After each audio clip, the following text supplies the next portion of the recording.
It's good to see you all again, and I appreciate you joining me today.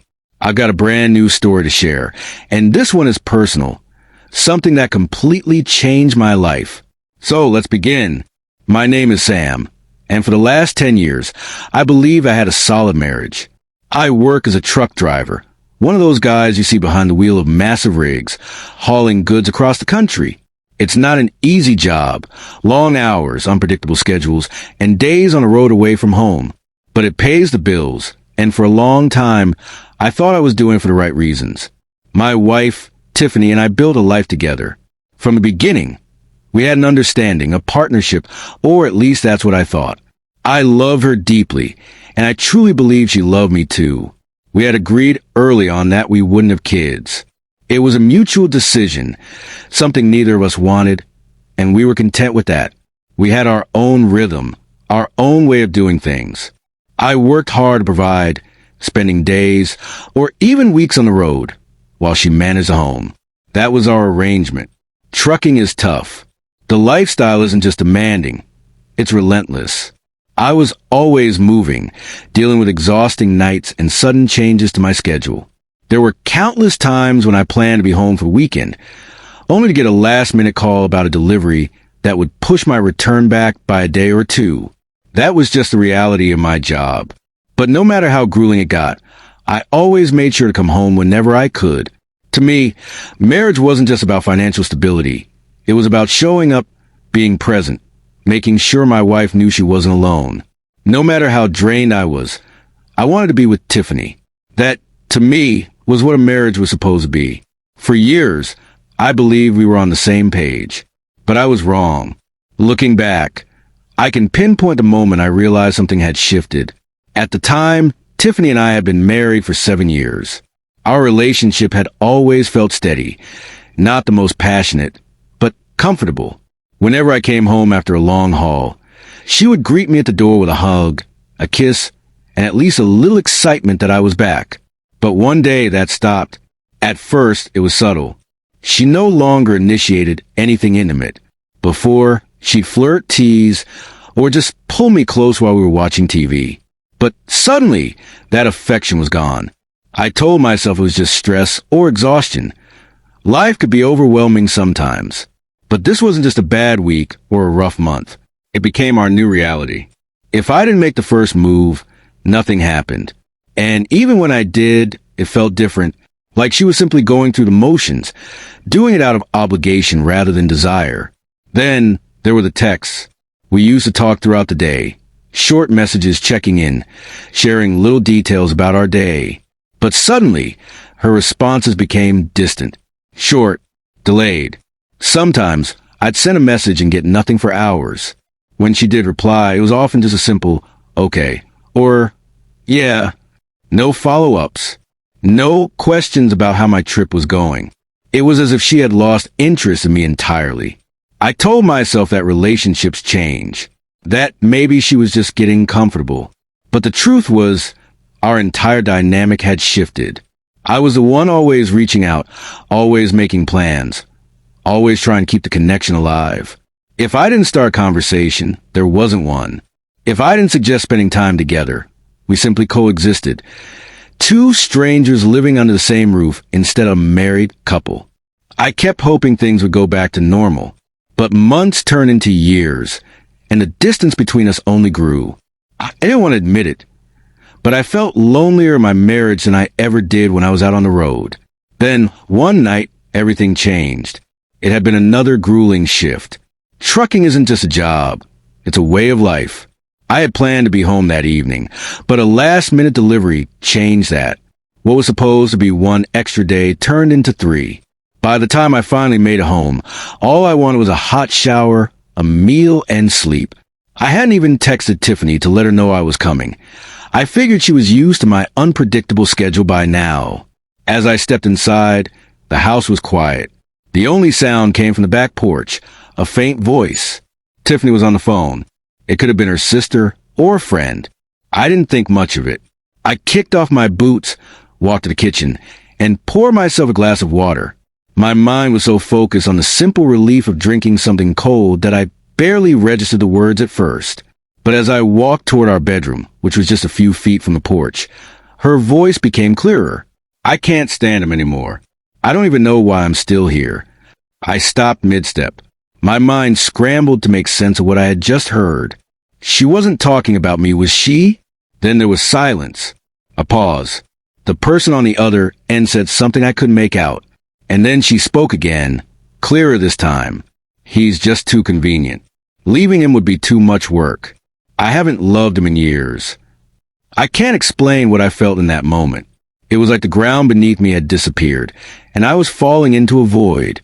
For over a decade, I had believed we were a team. I had sacrificed my time, my comfort, my energy to build a life for us. And yet, in her own words, I was nothing more than an obligation, a convenience, someone she couldn't even stand. Without thinking, I walked into the bedroom and sat on the edge of the bed. My hands rested on my knees, but I wasn't really there. My mind was racing, replaying the years we had spent together, searching for the moment when everything had changed. Had I been blind? Had she always felt this way? Had she just been that good at pretending? Time blurred. Minutes. Hours. I didn't know. I just sat there, frozen in disbelief. Then, the bedroom door creaked open. Tiffany stepped inside. The moment she saw me, her eyes widened just for a second, before she quickly masked it with a casual expression. "Oh, I didn't hear you come in," she said. She knew. Maybe she didn't know how much I had heard, but she knew I had heard something. I didn't respond. I just nodded because I didn't trust myself to speak. If I did, I wasn't sure whether my voice would break or if my words would come out in pure rage. She stood there hesitating, as if she wanted to say something more. I didn't give her the chance. Without another glance in her direction, I pushed myself off the bed and muttered something about taking a shower. I didn't wait for a response. I just walked into the bathroom, locked the door behind me, and turned on the water. I stood under the stream, letting the scalding heat wash over me, but it did nothing to loosen the tightness in my chest. I had spent years thinking I was building something with her, only to realize I had been alone the entire time. I don't know how long I stayed in there. 10 minutes? An hour? It didn't matter. When I finally stepped out, I didn't go back to the bedroom. I didn't want to face her, not her silence, not her attempt at small talk, not whatever excuse she might come up with. So, I walked to the living room, turned on the TV, and sat there in the glow of the screen, because at that moment, I had no idea what else to do. The television flickered in the dimly lit living room, casting a dull glow across the walls. But I wasn't really watching. My eyes were fixed on the screen, yet my mind was elsewhere, tangled in thoughts I couldn't quite escape. Normally, I would have come home with stories to tell. Something funny that happened on the road, an odd encounter at a truck stop, or just a random observation about the world beyond our doorstep. But tonight, I had nothing to say. And Tiffany? She didn't ask. She sat on the couch, scrolling through her phone, her face illuminated by the cold light of the screen. No curiosity, no concern, not even a simple, "How was your day?" It was as if my presence in the house was just background noise, something she had learned to tune out. By the time I finally crawled into bed, she was already asleep, her back turned to me like always. I lay there, staring at the ceiling, my thoughts louder than they had been in years. If this was what she truly felt, if I was nothing more than a habit, a presence she barely acknowledged, then why was I still here? When the first soft glow of morning seeped through the curtains, my mind was made up. I wasn't going to argue. I wasn't going to fight for attention that should have been freely given. I was just going to leave. I moved through the house like a ghost, silent and unnoticed. I took only what mattered. A few personal belongings, some clothes, the things that truly belonged to me. The rest? It didn't matter. The furniture, the framed photos on the walls, the dishes in the cabinets. They were just remnants of a life that had lost its meaning. I didn't even bother leaving a note. When I stepped outside, the crisp morning air filled my lungs, fresh and untainted by the weight of what I was leaving behind. I didn't know what lay ahead, and for the first time in a long time, I didn't care. I just knew that whatever was waiting for me had to be better than staying in a place where I had become invisible. Tiffany had wanted an easy life. Well, now she had it. She wouldn't notice my absence right away. My job had always made me unpredictable. Sometimes I left for a day and ended up gone for a week, caught in the chaos of last-minute deliveries and unexpected delays. She was used to my absence. Normally, if I left while she was asleep, I'd send her a text in the morning or call her later to check in. But this time, there was no reason to. Before I left town, I stopped by the bank and withdrew as much cash as I could without drawing attention. Then, I pulled out my phone, removed the SIM card, and snapped it in half. That tiny piece of plastic was the last remaining tether between us. Now it was gone. No calls, no texts, no explanations. She would try to find me eventually, but it wouldn't be easy. Truckers aren't like office workers with set schedules and fixed locations. We move, we drift, we exist between places. Even if she asked around, no one would be able to tell her exactly where I was. Maybe I had gone north. Maybe I had switched companies. Maybe I was still out there on the road, just another face in a gas station diner. I drove for hours, letting the miles stretch between me and the life I left behind. No destination in mind, just distance. Eventually, I found myself in a small Texas town, a place where people minded their own business and didn't ask too many questions. It was perfect. No one knew me. No one expected anything from me. I was just a man starting over.